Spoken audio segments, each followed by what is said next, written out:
वज़ीर मुमलिकत दाखिला तलाल चौधरी ने कहा है कि भारत ने मुहिम जुई की गलती की तो पाकिस्तान के जवाब को तारीख याद रखेगी।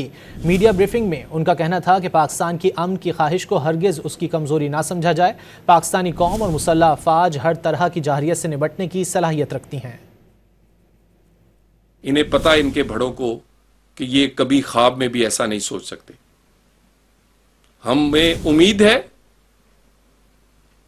और कि भारत किसी किस्म की गलती नहीं करेगा, और अगर गलती करेगा तो उसका रिस्पॉन्स में पाकिस्तान का जवाब जो है वो एक तारीख लिख देगा।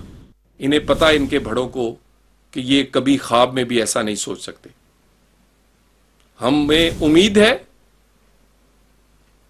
और कि भारत किसी किस्म की गलती नहीं करेगा, और अगर गलती करेगा तो उसका रिस्पॉन्स में पाकिस्तान का जवाब जो है वो एक तारीख लिख देगा।